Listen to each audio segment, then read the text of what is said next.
Hello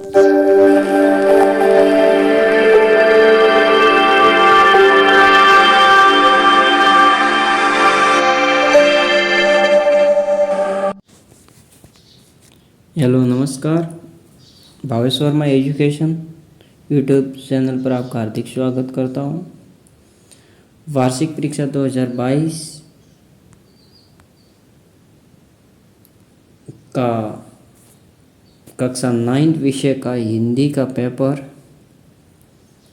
जो कि 80 में से होगा,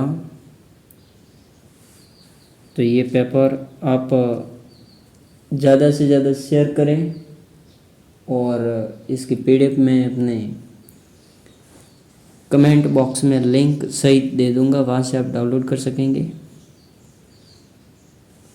और ये सभी जिलों वाइज पेपर हैं, तो आप ज़्यादा से ज़्यादा इसको देखें, इसके स्क्रीनशॉट ले लें और हो सके तो पीडीएफ भी डाउनलोड कर लें।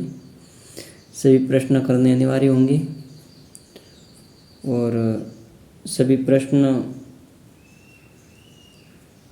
थोड़ा गलत टाइप किया हुआ है क्योंकि हिंदी का पेपर है, वह अलग अलग खंडों में है, खंड अ, ख, खंड ब। तो आप इसको एक ही लाइन माने, सभी प्रश्न करने अनिवार्य हैं। तो अपन शुरू करते हैं इस पेपर को, ठीक है। इसमें पहला प्रश्न किस प्रकार से रहेगा, विषय हिंदी, देखते हैं। ये आपका खंड 1 रहेगा कि निम्नलिखित अपठित गद्यांश को पढ़कर कोई 5 प्रश्न के उत्तर दीजिए। तो ये पढ़ना है कि आचरण का विकास जीवन का परमोद्देश्य है। आचरण के विकास के लिए नाना प्रकार के संप्रदायों का जो संचार संभूत शारीरिक, प्राकृतिक, मानसिक और आध्यात्मिक जीवन में वर्तमान है, उन सब की यानी सबका क्या एक पुरुष या एक जाति के आचरण के विकास के साधनों के संबंध में विचार करना होगा। तो देखो, ये पहला प्रश्न आपका पठित गद्यांश, और ये पूरा पढ़ना है ध्यानपूर्वक। और इसमें से आपको प्रश्न, ये 5 प्रश्न हैं कि आचरण रहित पुरुषों के लिए क्या कल्याणकार नहीं हो सकता। दूसरा प्रश्न है आचरण के विकास के लिए क्या जरूरी है, आचरणशील महात्माओं की क्या विशेषता है। तीसरा प्रश्न था। 4 नंबर का प्रश्न है कि उपयुक्त गद्यांश का उचित शीर्षक बताना। इसमें से आपको शीर्षक निकालना होगा, तो वो शीर्षक आपको बताना है मानव जीवन का परम उद्देश्य क्या है। तो इसमें से आपको 5 प्रश्न करने हैं।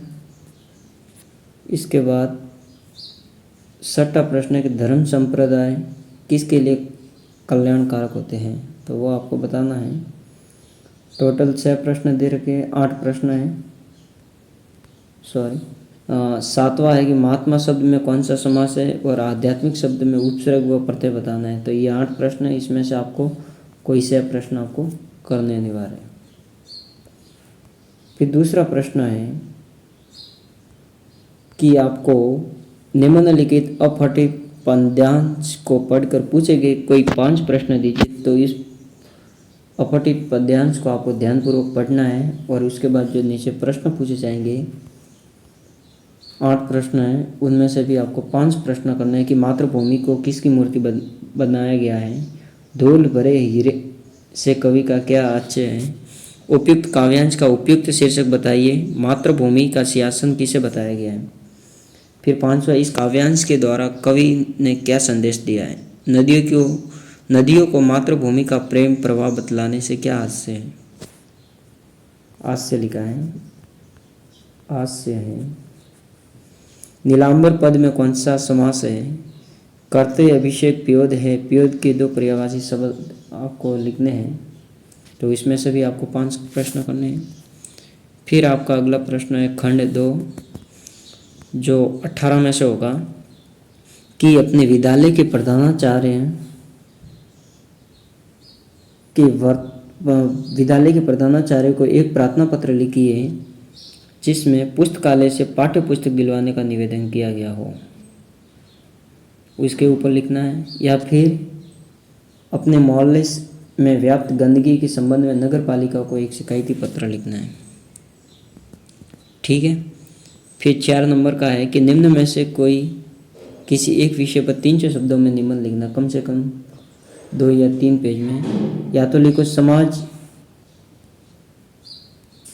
समाज में नारी का स्थान, या इंटरनेट वरदान या अभिशाप, मेरे आदर्श शिक्षक, या स्वच्छ भारत मिशन या अभियान कह सकते हैं।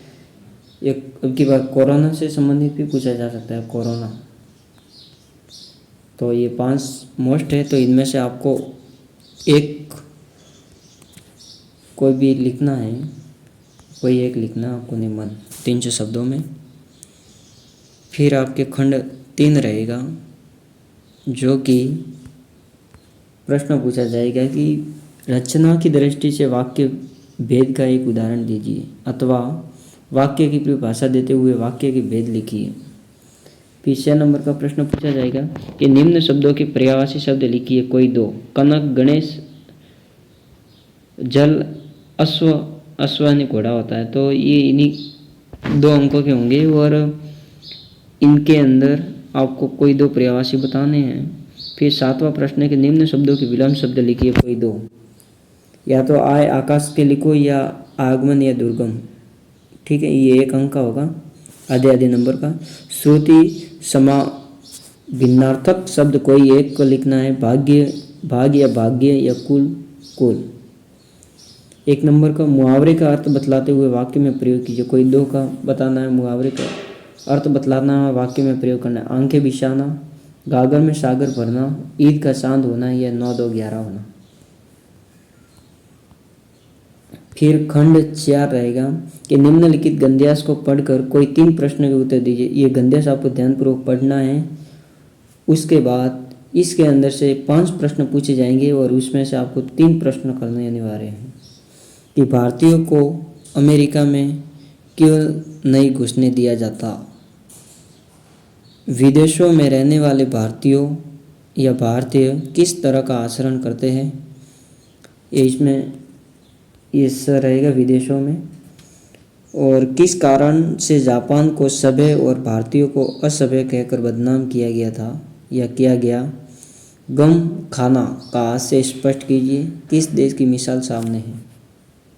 अथवा आपको यहाँ पर भी एक गद्यांश दे रखा है, उसमें से भी आपको 3 प्रश्न करने हैं कि लेखिका के बचपन में सांप्रदायिक वातावरण कैसा था, बताइए। इसी में उत्तर मिल जाएगा। दूसरा है कि मेरे बचपन का क्रम वही चला जिस इसमें लेखिका ने किस क्रम का उल्लेख किया है। यह बहुत बड़ी बात थी, लेखिका ने किसे बहुत बड़ी बात कहा है। बचपन के संस्कारों की क्या विशेषता होती है, कौन कौन से कार्य साथ में करने पर विवाद नहीं होता था। फिर 11वां प्रश्न है आपका कि निम्न में से किन्हीं 3 प्रश्नों के उत्तर देना है। 40 शब्दों की आपकी उत्तर सीमा रहेगी, कम से कम 4 या 5 लाइन में। कि आज की उपभोक्तावादी संस्कृति हमारे दैनिक जीवन को किस प्रकार प्रभावित कर रही है। प्रेमचंद के फटे जूते पाठ में टीले शब्द का प्रयोग किसे या किस संदर्भ में इंगित करता है, किस संदर्भ को इंगित करता है। ये आपके पाठ से संबंधित प्रश्न पूछे गए हैं। गौ में मुख्य प्राणी मनुष्य से कम संवेदनशील नहीं होते, किसे या कैसे।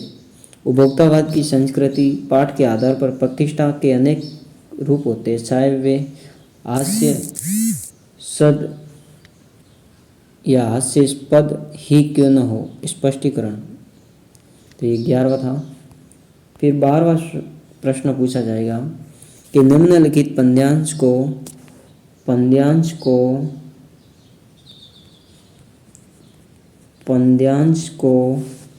पढ़कर किन्हीं 3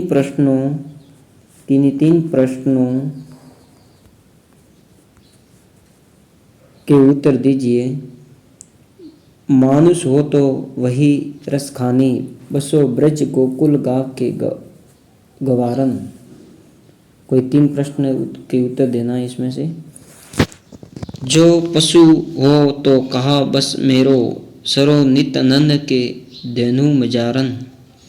पान हो तो यही गिरी को, जो कियो हरि सत्र पुरंदर धारन।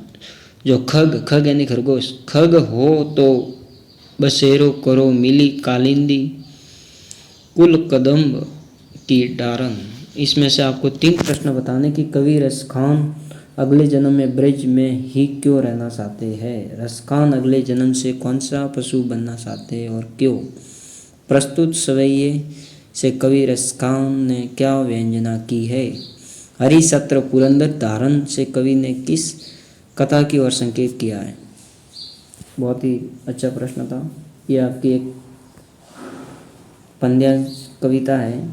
काली तू रजनी भी काली, शासन की करनी भी काली, काली लहर कल्पना काली, मेरी काल कोठरी काली, टोपी काली कमली काली, मेरी लोहो श्रृंखला काली, पहरे की उक्रूति की ब्याली, 30 पर है गाली ये आली, इस काले संकट सागर पर मरने की मत दाती, कोकिल बोलो तो अपने चमकीले गीतों की क्यों कर हो तैराती, कोकिल बोलो तो इसमें से भी आपको 3 प्रश्न करने, 4 दे रखे हैं। पद्यांश में काली शब्द का बार बार प्रयोग क्यों किया है। काले संकट सागर से कवि क्या हास्य है। जेल के पहरेदारों का व्यवहार कैसा है। चमकीले गीतों से क्या अभिप्राय है बताइए। फिर आपका 13वां प्रश्न है कि निम्न प्रश्न में से किन्हीं 3 प्रश्नों के उत्तर दीजिए। साखिया एवं शब्द पाठ के आधार पर मनुष्य ईश्वर को का ढूंढता फिरता है। सरसों को सियानी कहकर कवि क्या कहना चाहता है। अब आपने अपने शहर में बच्चों को कब कब और कहाँ काम करते हुए देखा है। सुविधा और मनोरंजन के उपकरणों से बच्चे वंचित क्यों है। फिर खंड 5 है आपके। निम्न में से किसी एक प्रश्न का उत्तर दीजिए। उत्तर सीमा 100 या 120 शब्द की होगी। अपनी देखी सुनी किसी आपदा का वर्णन कीजिए अथवा माठी वाली कहानी के उद्देश्य पर प्रकाश डालिए। ठीक है, किसी एक पे करना है, प्रश्न का उत्तर देना है। फिर 15वां है कि निम्न प्रश्नों में से किन्हीं 4 के उत्तर दीजिए। तो उत्तर सीमा 30 शब्द प्रति प्रश्न, 3-3 4-4 लाइन में देना है और कोई 4 प्रश्न करना है 5 में से। और पहला प्रश्न है कि बाढ़ की खबर सुनकर लोग किस तरह की तैयारी करने लगे। शिक्षा बच्चों का जन्मसिद्ध अधिकार है। कैसे। लेखिका अपने नानी के व्यक्तित्व से कैसे या क्यों प्रभावित थी। मेरे संग की औरतें पाठ के आधार पर बताइए। मेरे संग की औरतें पाठ के आधार पर जीवन में कैसे इंसानों को श्रद्धा भाव से देखा जाता है। भूख मिट्टी की भोजन मीठा से क्या अभिप्राय है। तो ये था आपका हिंदी का कक्षा 9 का पेपर जो मैंने आपको बता दिया। इसकी PDF मैं अपने कमेंट बॉक्स में दे दूंगा। ये एक बार मैं फिर दोहरा रहा हूँ। तो ज़्यादा से ज़्यादा इस पेपर को हल करें और अच्छे अंक प्राप्त करें। धन्यवाद। जय हिंद।